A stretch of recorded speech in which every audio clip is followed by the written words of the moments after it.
So the topic today we have chosen is fanning the flames of opportunities in the oil and gas sector. And absolutely thanks to Mr. Gopi and Tariq, they helped me to coin the beautiful title. So thank you very much for that. And of course, I'm Prabhu Balasubramanian, Director at Precision Group of Companies. So we will briefly talk about Precision Equipments, the company I work in the group. Of course, the oil and gas sector, of course, it's a big ocean of opportunities there. But India perspective, we will look at oil and gas. And of course, we are definitely going to talk about oil and gas business opportunities. And in particular, in fact, yesterday, Gopi Saratiyam, Tariq Saratiyam, SMEs, small and medium scale enterprises, avungalukku enna opportunities irukku idhula abdingadha patti ketanga. And I have made my homework and I have got wonderful data to share. Definitely, this will be useful. And of course, the upcoming opportunities, traditional oil and gas, now we have gone into natural gas, especially liquid natural gas, which is going to be a game changer in next 20 years' time. And with Chennai, we have a plant running by Indian Oil in Ennore, which is producing natural gas by regasifying liquid LNG. And after that, this will be like 20-year span. This will go, LNG will go. And then, of course, the new game changer will be the hydrogen economy. So hydrogen economy, not much has been done in terms of commercialization, but now there is extensive spending, research work being done in the developed nations. So adapati nama pesalam, because that will be like around 2050, that will be the key game changer. And then, of course, my own experience, how we managed COVID lockdown and the pandemic in our company. I would like to share those experience and the solutions what we had. And definitely we'll open up for question and answers. So with that content, let me go ahead.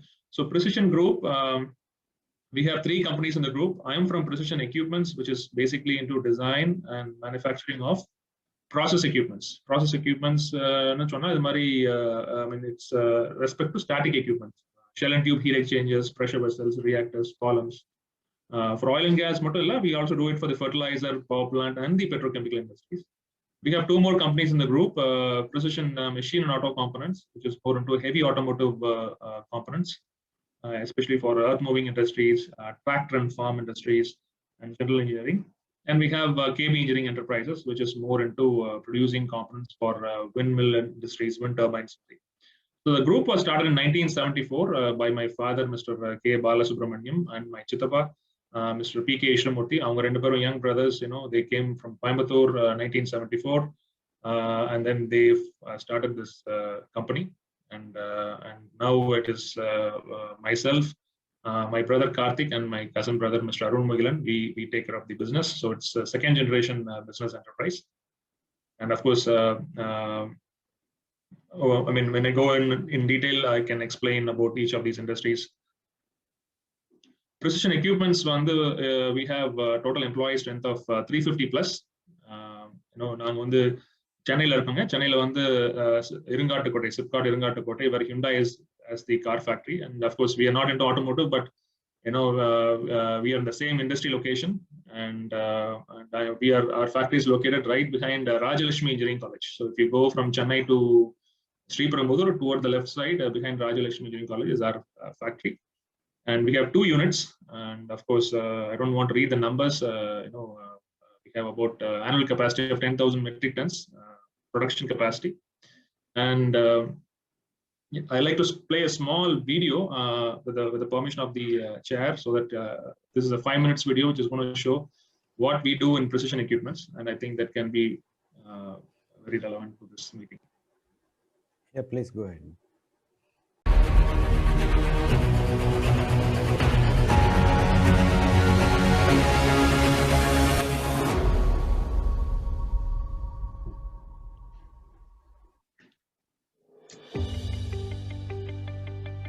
Energy is vital, and the demand for it is constantly growing.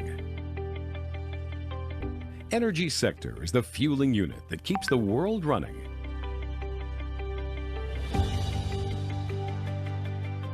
Precision is a pioneer in the manufacturing process of equipments which forms the backbone of this sector.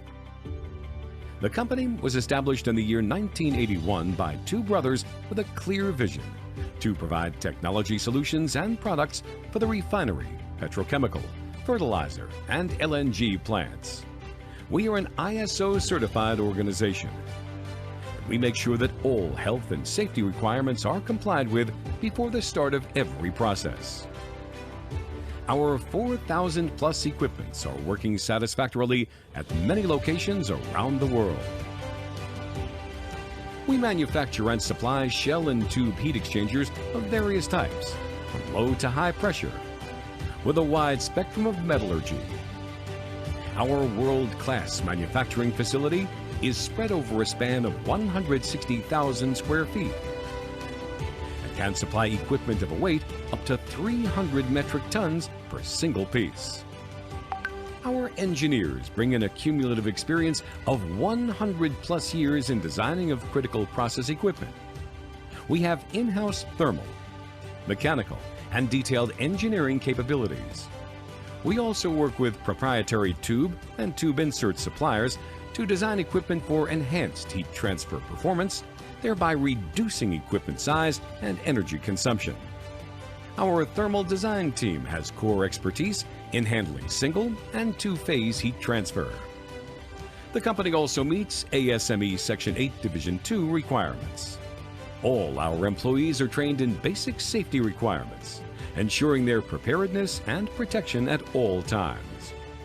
We believe a clean and safe working environment always results in high quality standards. This safety culture extends beyond our employees to include our clients and other stakeholders. 100% of our energy requirements are met by our own wind energy turbines. The company has all in-house manufacturing facilities under one roof, like heavy rolling, automatic submerged arc welding, dedicated welding consumable storage, electro-slag strip cladding, CNC tube sheet and baffle drilling, vertical boring machines for narrow gap edge preparation, and gasket face machining, orbital welding, hydraulic tube-to-tube sheet expansion, heat treatment furnace, shot blasting, and painting. Our infrastructure, coupled with experienced engineers, strengthens our capabilities of supplying equipment from cryogenic to elevated temperatures. We have successfully supplied large duplex condensers for fertilizer industries, in-canal heat exchanger for motor spirit block, single-pass duplex AES heat exchanger with thin-wall in-canal bellow for crude distillation unit, high-pressure exchanger with lip seal gasket for hydrogen generation unit, and gas-to-gas stainless steel rod baffle heat exchanger for monoethylene glycol unit. An exclusive fabrication bay is also available for stainless steel and other exotic metallurgies. Having all the facilities in-house gives us complete control of quality and delivery. The company has a dedicated welding department which diligently works to get new material qualifications done, meeting international standards and specifications.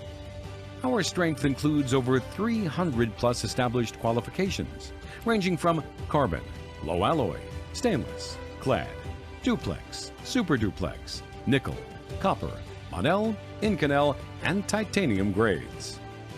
Selection of the right source of raw material, welding consumable, welding procedures, and qualified welders are of utmost importance to us.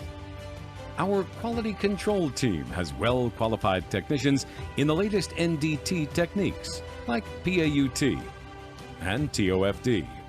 Precision Equipment also has in-house RT enclosure and film development facilities for quick processing of NDT results. Non-destructive testing equipment such as PMI, UT, MT, and hardness tester are available in-house, along with qualified operators. The company is well connected to the seaport, which ensures that the equipment can reach you within 4 hours of loading. Our company has been contributing towards social causes by partnering with various NGOs. Our CSR activities include building a primary school and supporting a foundation which targets to plant more than 300,000 trees every year.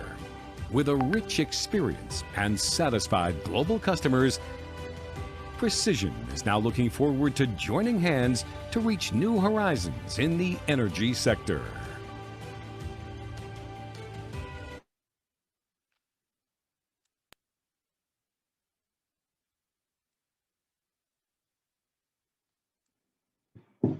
So that's a short video, sir. I will go ahead and share the presentation screen. So screen is visible, sir? Yes, it is. Okay. So that's the a short video of what we do. I mean, basically, it is mostly the process equipments, heat exchangers, pressure vessels of different metallurgies and different sizes. And these are for either the refinery market, petrochemical, fertilizer, and the power industry.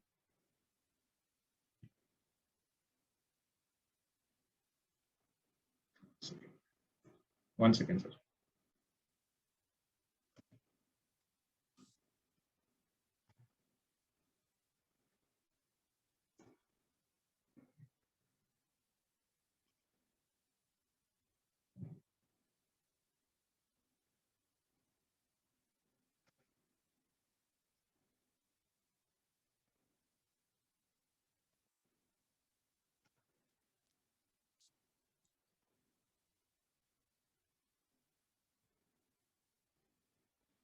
So topic for today is, of course, oil and gas sector outlook. Now, we will look at the India perspective.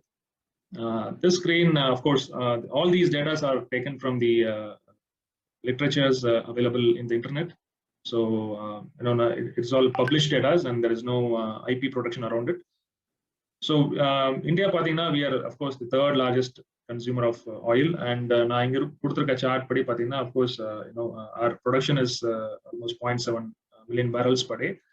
We are at the 25th place, and of course, for a relative comparison, US, they produce around 9.3 million barrels per day. They are in the third position. And in terms of consumption, we are at 5 billion barrels per day, and of course, US, almost 4 times 20 million barrels per day. So with respect to the production and the consumption, definitely there is a shortage of 4.3 million barrels, and that is what India is importing from the oil producers, and it is costing around $100 billion for the government. So we know that why the government wants us to do a lot of exports and get foreign exchange, because all the earnings are going towards buying oil and securing the energy for the country. And of course, in this context, the new energy solutions like LNG or hydrogen definitely will bring down the cost of import of oil. This kind of gives you the energy mix in India. The pie chart, of course, everybody would know that 45% of energy required for the country is from coal, and then followed by the petroleum and related petroleum industries, and then from the biomass is about 20%, and natural gas is only 6%. And of course, much of my presentation we will talk about the impact of natural gas, how this is going to go from 6% to more than up to 20%. And of course, electricity, renewable, nuclear, it is hardly in the range of 1 or 2%. And the picture what I have put here is actually a Moss tank. It is a LNG carrier. People, the industries bring the liquid LNG from foreign countries, and it comes and gets regasified in India. So we will talk more about it in a few minutes. So takeaway, of course, we are coal dependent, and of course, as the world economy is now going towards reducing carbon emission, I think India has got a larger role to play. Now, coming to natural gas, of course, this is a picture taken from Ministry of Petroleum and Natural Gas. They are pushing, the government is pushing to use more of natural gas. Reasons being, it is very clean, and it is cheaper than your liquid fuels like petrol and diesel. And the performance is also much better. and there is a very less carbon emission, and it is also cheaper than the LPG. So these are the reasons, why we prefer natural gas as against petroleum products. And natural gas, there's other thing, main thing which I have to say is the rising population and the pollution levels. For example, Delhi during the winter times, it gets very polluted, air gets very polluted. நம்மளே feel பண்ணலாம், லைட்டாக கண் எரிச்சல் இருக்கும். And the particulate matters பார்த்தீங்கன்னா PM 2.5 and PM 10 are sometimes very high, even above the norms, prescribed norms. And people in Delhi face this problem. Also, Mumbai, Chennai is not far. Of course, Chennai is better than these states, but of course, Chennai is also towards that because of increase in vehicular population. So the best solution as of today with all the technologies in place, natural gas. And as a comparison, in India, we have gas pipelines. The natural gas transport, we use gas pipelines which go underneath the ground. So India 17,000 kilometers constructed pipelines. And for a comparison, on the US, it is around 16 lakh kilometers pipeline. So I think we are far behind, the other countries in terms of the gas network. And of course, to increase the gas network throughout India, the government is inviting FDI. They are allowing 100% FDI. So it will be a key anchor industry for the tertiary industries to flourish as well. And natural gas, the consumption, India consumption, 400 mm SCD. And out of which 50% நம்ம import பண்றோம். And in comparison with US, they consume 50% more than what we do. So it's about 2000 mm SCD இருக்கு. And the expense to buy the natural gas, it is around $10 million. So with the oil, it's $100 billion plus $10 billion. It is about $110 billion is the foreign expenditure. And of course, it is used in various industries. I will go a little bit in detail. And in the screen, I think you can see a small schematic sketch. It kind of explains how this entire supply chain network is working for natural gas. Natural gas, it is found in countries like Qatar, Africa, and the US also. US it is a net exporter of natural gas because of the shale gas reserves. So gas, it is discovered in the wells and it is taken out, and then they have to go into a liquefaction. Gas, transport, it is large in volume. So in order to have the efficiency towards transportation, the gas is compressed, they turn it to cryogenic. So at around minus 160 degrees centigrade, the gas gets converted into liquid, and then the liquid is transported across the ocean through these cryogenic tankers. Then it comes to the countries where it is required. There we put in a small regasification terminal.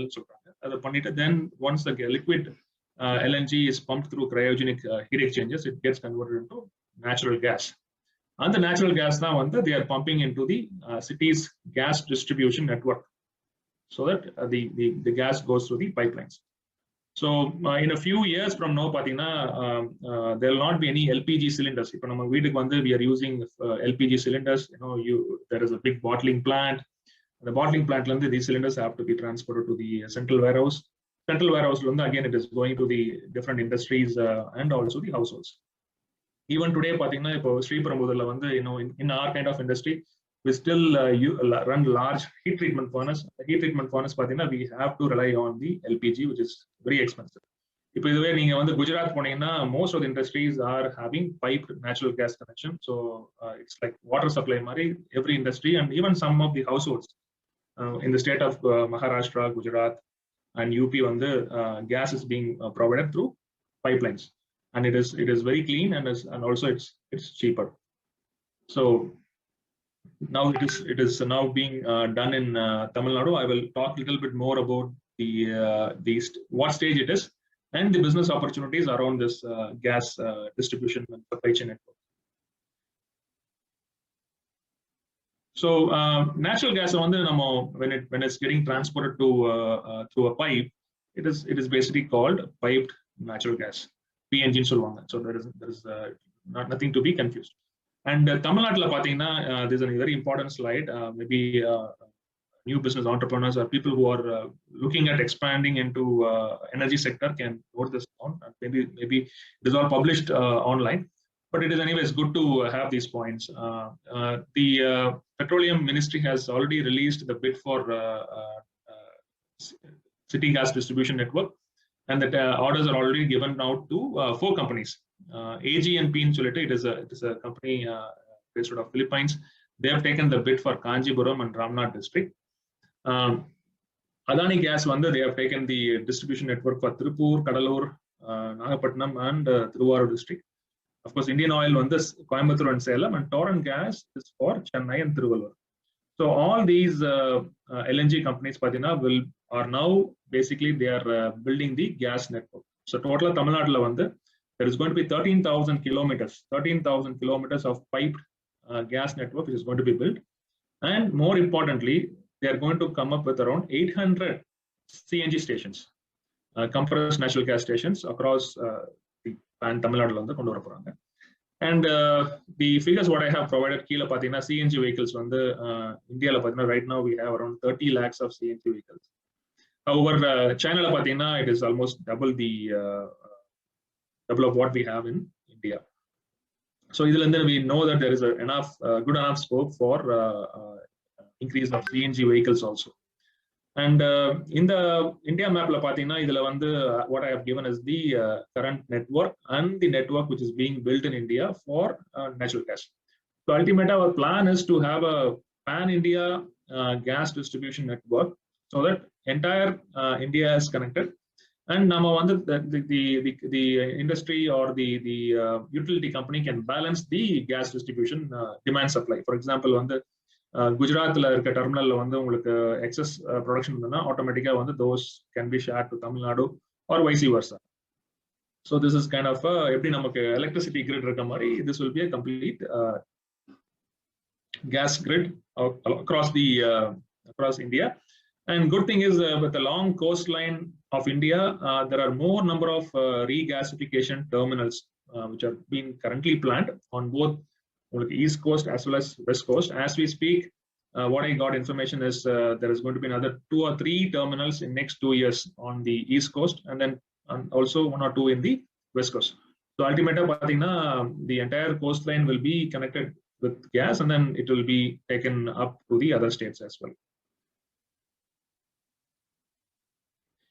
And this is also another important slide. More than this gas network, what is that we can do? This 800 CNG stations, which needs to be built by the utility companies, which means that gas utility companies, they're not going to do it by themselves. Most of it are going to be franchised, and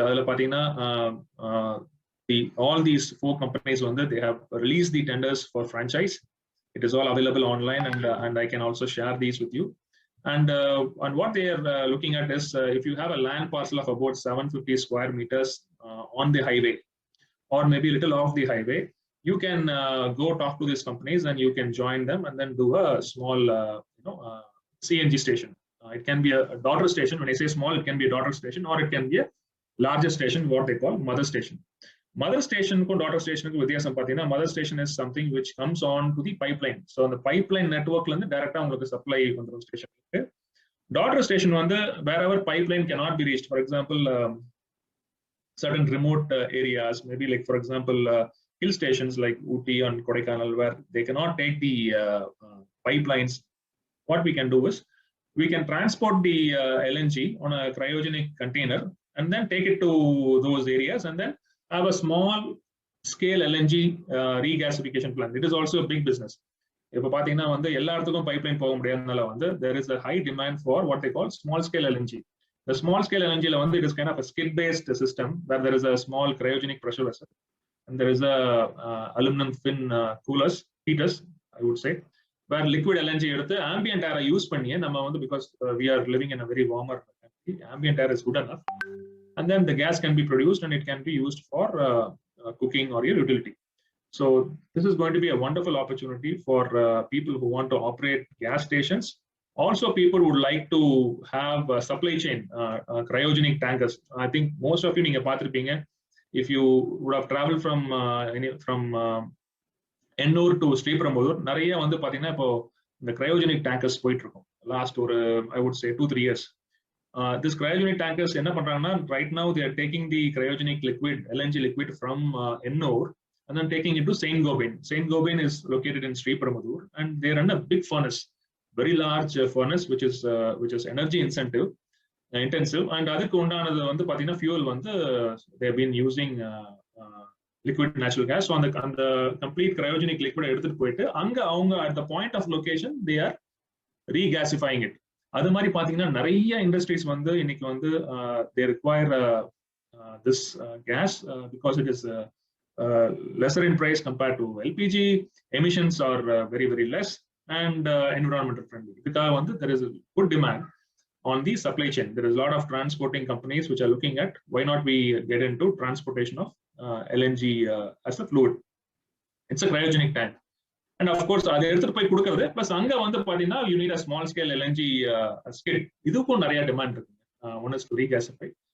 And also in all these stations, 800 stations and all பாத்தீங்கன்னா which is going to come up, there is always a requirement of a booster skid or a gas dehydration skid. இந்த மாதிரி a lot of skid based equipments, there is a good demand. So all these companies, Adani, AGNP, எல்லாருமே வந்து they're looking at engineering companies who can make those skid based systems for them. Now before I get into the other thing, what I like to also share is we work with Engineers India Limited. They are the anchoring EPC contractors. And what I felt is when I usually Delhi adikari visit because headquarters of Engineers India Limited is in Delhi. And நிறைய time பார்க்கும்போது பாத்தீங்கன்னா especially in the oil and gas sector, the contribution of MSMEs from Tamil Nadu is very less on a scale compared to states like Gujarat and Maharashtra and UP. அங்கதான் many suppliers are there. நீங்க வந்து எதை எடுத்துட்டாலும் the number of people are more in those areas. காரணம் வந்து now when I speak with our friends in this industry, they always say to get registered with all this public sector companies becomes very long lengthy process and it is very troublesome சொல்றாங்க. But many things have changed in the last few years, and these systems are well easy and accessible, and most of it is online. So maybe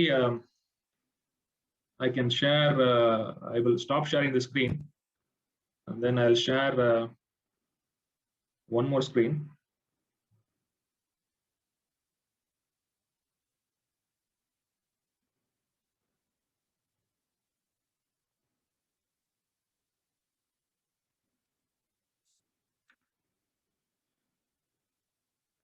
So is screen visible? New screen is visible? Yes. So in the screen, pathina, it is 1 second.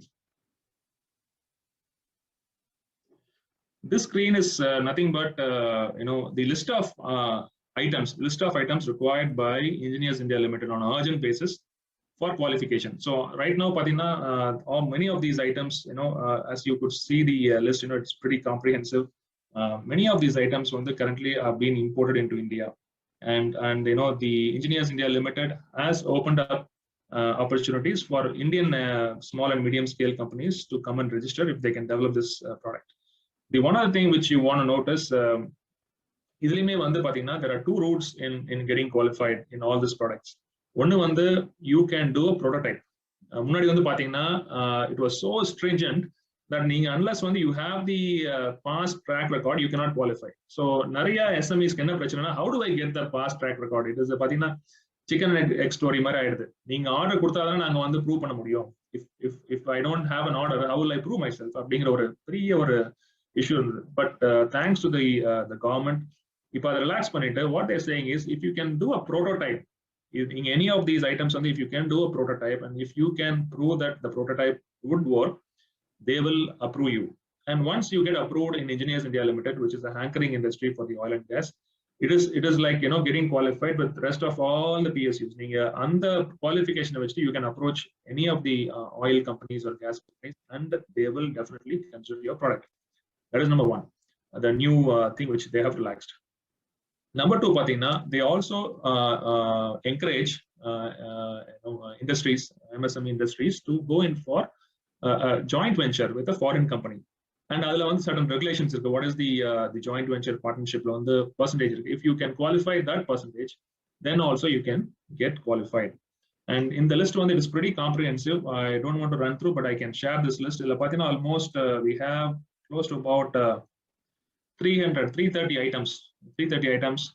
It comprises of valves, it comprises of separators, switch gears, many other things, refrigeration systems, pumps, rotary components. Rotary components on the static equipments on the oil and gas India, but anything which rotates, pumps, compressors, still they have been imported, and we don't have the manufacturer. We don't have the suppliers in India. So in the either one, I can definitely share this file. And very, very important is Engineers India Limited also has office in Chennai. It's called RPO, Regional Procurement Office. Very, very helpful team of people. And in fact, on the discuss they are only worrying that, how do I go reach out to the SMEs in Tamil Nadu? So definitely they are very open. If you have any doubts, definitely approach and I can definitely facilitate those meetings, and they will help you to develop any of those products which are interested, or maybe existing product industry definitely our application oil and gas definitely they can help you and guide you how to get enlisted with Engineers India Limited.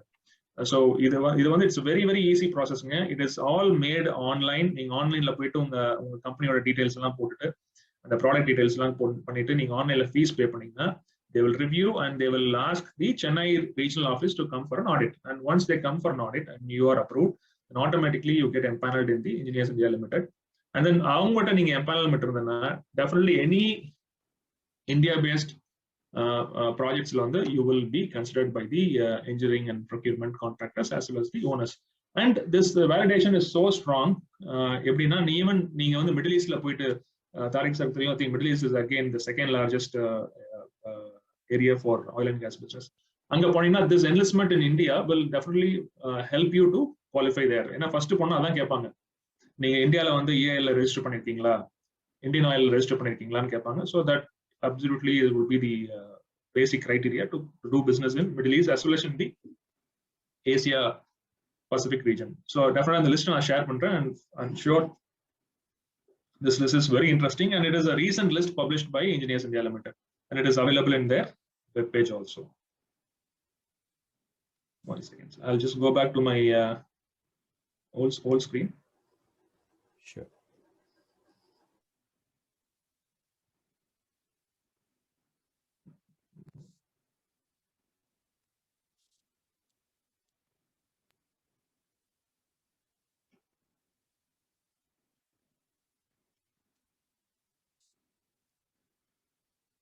New screen is visible, sir?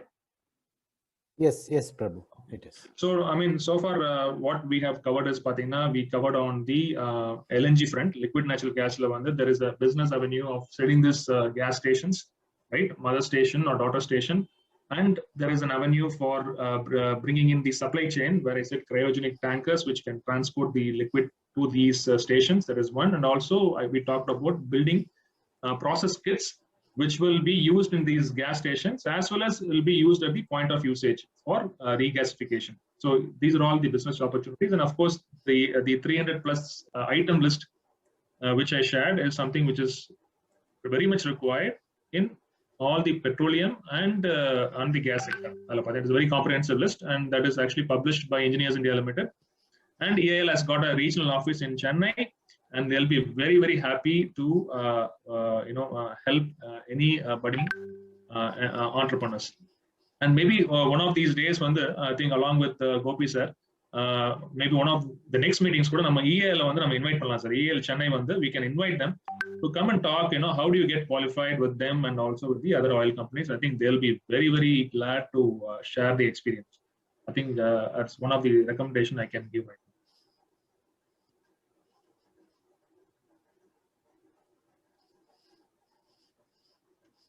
Then, of course, the after the LNG, now it is next 15-20 years, this LNG thing will go, and then you will see there is going to be a big change in the hydrogen. Everybody is talking about hydrogen economy. So what is that? So this is something for people who would like to know more on what is hydrogen economy. These are some text from books. So hydrogen is most abundant element in the universe, and they add up to the 3/4 of the total mass in the universe. So it is very abundantly available. Now, the Earth is has this resources abundant, but in different forms. So the second point is exactly the same thing. So it is available as a form in natural gas, fossil fuels, and even in water. Electrolysis water and the hydrogen.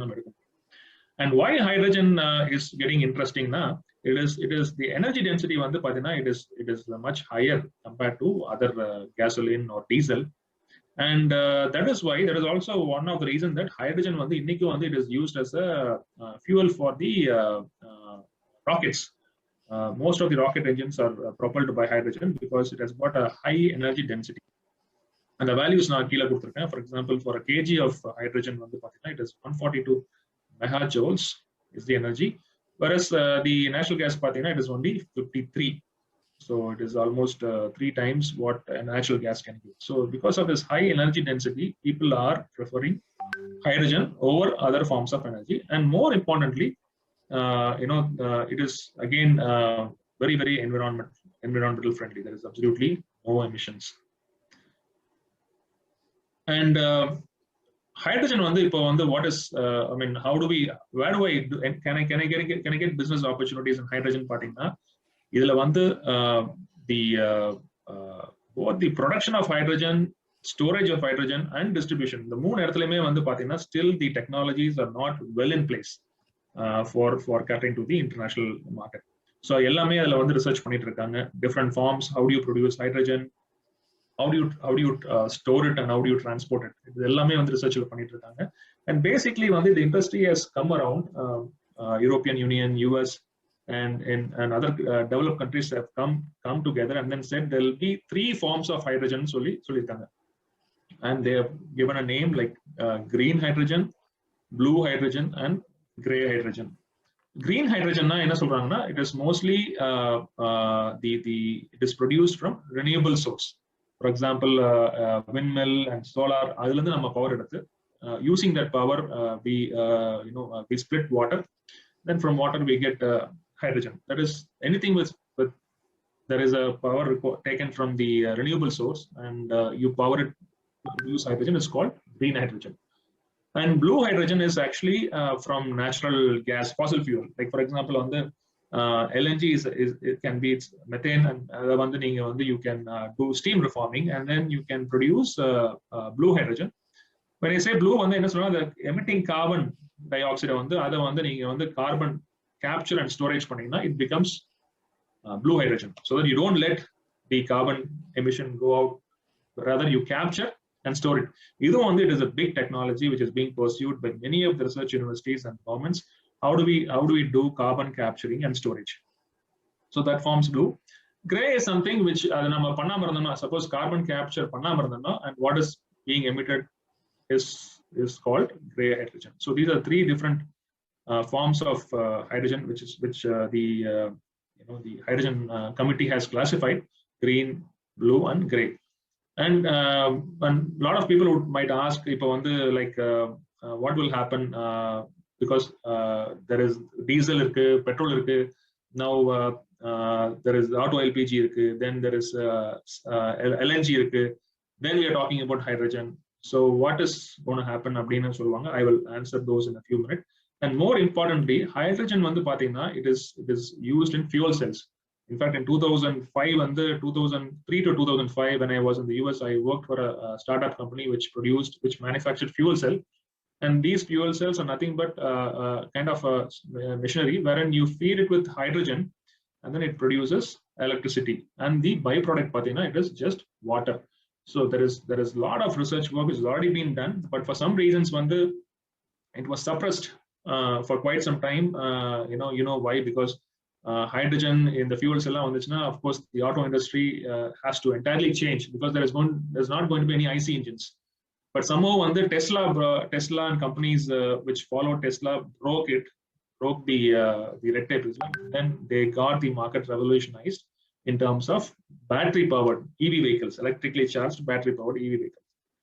அதனால இப்ப என்ன ஆச்சுன்னா, since already the thing is broken and it is exposed, now the hydrogen economy is coming up and saying that we can also go in the hydrogen way, where you carry hydrogen bottle or a hydrogen carrying element, and then you can use it to power your car or vehicle with a fuel cell.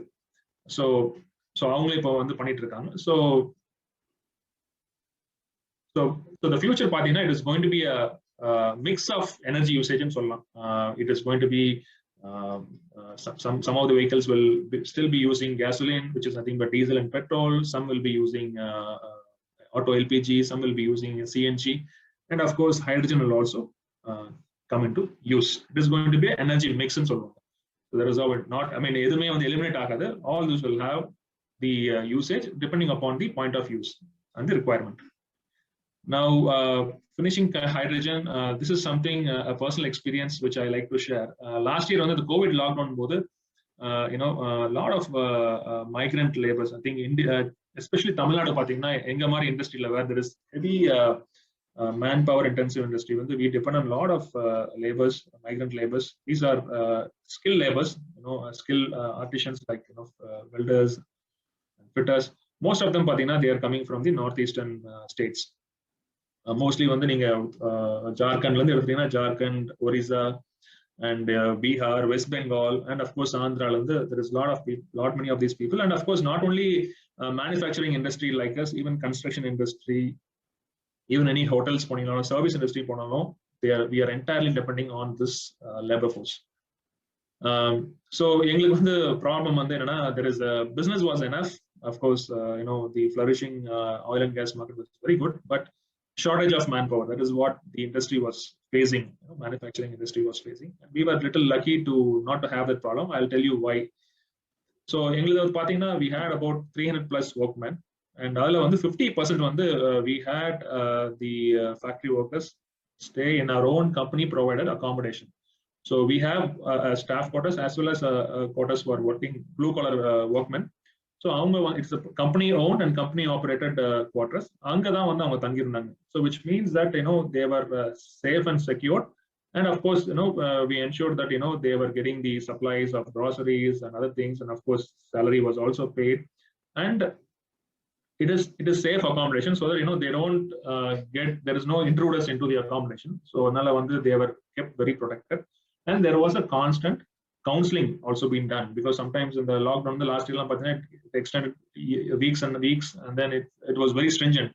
So we used to go there and then talk to them, saying that don't watch all your YouTubes, don't get afraid, you don't need to go to your home, comfortable.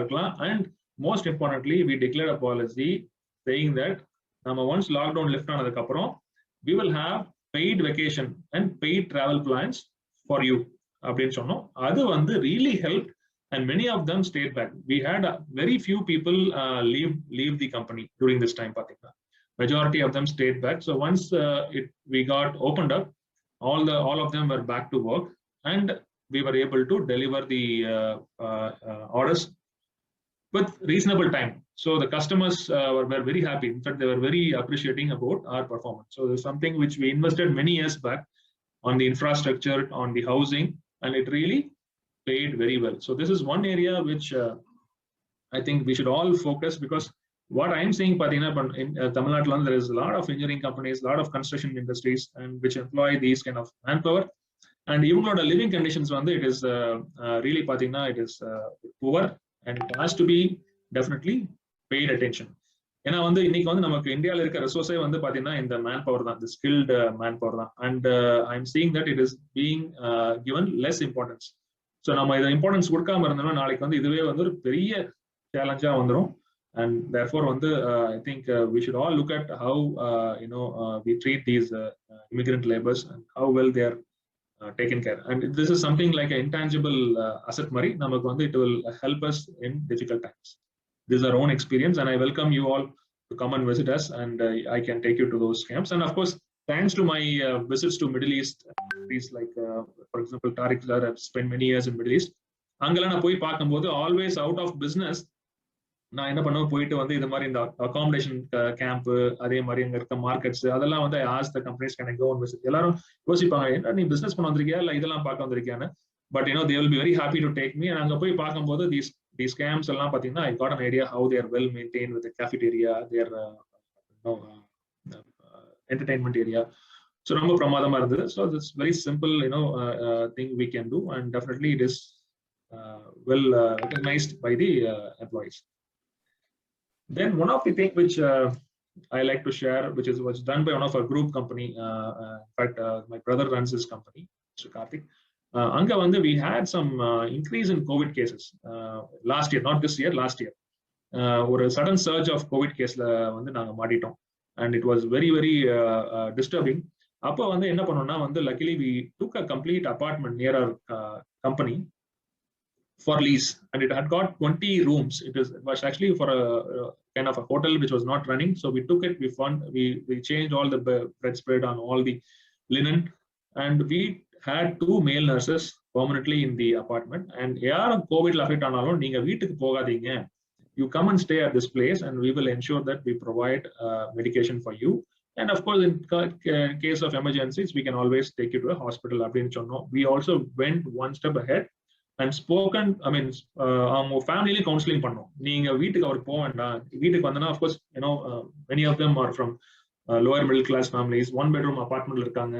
அவங்க வந்து தனியா isolate பண்ண முடியாது அப்படிங்கிற சூழ்நிலை இருக்கவங்ககிட்ட நாங்க பேசி convince பண்ணி அவங்கள வந்து கம்பெனி ப்ரொவைடட் அபார்ட்மெண்ட்ல ஐசோலேட் பண்ணி ட்ரீட் பண்ணி, then after they got cured, then they were sent home. So the complete of the food or sanitation and the medical facilities were given to them, and by which the affected people, most of them are young people, so they got recovered very well, but they were very happy, and the family was also very happy, and they were able to quickly come back to work. So this is also one thing which we did and was very helpful.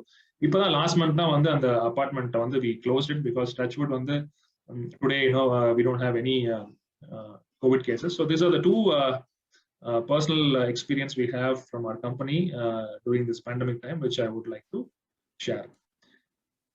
And coming to the conclusion, of course, in terms of hydrogen economy, pathina European Union is heading the world, and in fact Germany la pathina they have set up hydrogen fueling stations, and there are fuel cell powered cars. You can buy those cars which are available in the market, and you can drive and you can fuel them. So that is coming up in a big way in Germany and other European countries. And of course, as I said, 2050 it's going to be an energy mix: gasoline, LPG, CNG, or LNG, and hydrogen. It is going to be an energy mix, and it will be the usage will be based upon whether it is a stationary power or you have to use it for vehicular transportation. So adu mari irukku. And of course, fuel cell is coming up big. Even Bloom Energy, so later you can note down and Google it. Bloom Energy, it's a US based company started by an Indian. They have a big setup in Bangalore, and they make solid oxide fuel cells, which is nothing but it uses hydrogen, and then it produces electricity, and the resulting is only water. So it is coming up in a big way for stationary power. And of course, on the other areas of hydrogen production and storage distribution, there is not many things to be done. And the last point which I covered, taking care of the blue collar workforce in terms of providing them accommodation, food, sanitation should not be ignored, and it goes in a long way, because other than our country it is in abundant. Anything in abundant, it is obviously gets ignored. So I think we should all pay attention to that, and definitely it will help us in sustaining the manufacturing economy for the country. So that's gets to the end of my presentation, sir, and obviously I like to take questions. And of course, stalwarts irukanga, so definitely if I'm not able to answer the questions, I welcome others to also participate. Thank you. Prabhu, before you wind up, there's one thing about this digital marketing, what we discussed today. Yes, a few minutes about it. Absolutely, sir, absolutely. Yeah. In fact, another role in the company was business development. So, getting to travel, meet customers, meet new companies. So the pandemic completely stopped all those travel, and then then I said, okay, I need to do something to ensure that the visibility is felt among my customers. So I took the route of digital marketing, and digital marketing of course I didn't have the knowledge, but we hired a consultant who was an expert in digital marketing, and we started extensively putting our work, putting ads and work towards digital marketing. So digital marketing, especially if you are a businessman or an entrepreneur, one platform we should all not miss is LinkedIn. It's very, very powerful, and it is having a lot of impressions around the world. And one only thing is, what I learned is sometimes we always feel very confident of ourselves in everything. So namale panikkalam solittu பண்ணுவாங்க, but believe me, at least you need a consultant, or full time நம்ம recruit பண்ண முடியாது, but there are freelance consultants available. நீங்க அவங்ககிட்ட பேசலாம். I got a freelance consultant for myself, and then we started promoting our company through digital marketing. So it can be two types. Any of your products which you are producing, which is unique, or any of your ideas which are unique, and also talking about your employees, idellame we started making small news and then posting it in LinkedIn. And also on the website front, we got into SEO optimization. So search engine optimization panito, I think people would know what it is. So adula we started ensuring that our company's name comes up in the Google search. But it's a continuous process. I think Tariq sir and other people in IT will know it is not one-time work. It is a continuous process. We have to keep on updating ourselves. And also what we did is we came up with something like a newsletter, technology newsletter, and this was well received by our customers. What we did is, digital marketing, if you start talking about your product, your product nalla irukna, everybody says that their product is good and it is the best and it is number one ellarum solliduvaanga. So rather than going that route, what we decided is, okay, let's take some problems in the industry, and how do we attack those problems, and how your product is useful to solve those problems. Abdingra naanga and approach edthom. In fact, we did some work with CPCL also, and we published it, and it was well received by the customers. On the newsletter padichingna, it only talks about, hey, you have a problem, I have a solution. Abdinna aramikkum modala. So people are very, very willing to learn, read the newsletter and then come back and ask for questions. So while we do this support to them, then it gives an opportunity to explain the customer, saying that, look, I have these other products also. The reception is much, much better, rather than just going and saying product on the top class, number one in the world.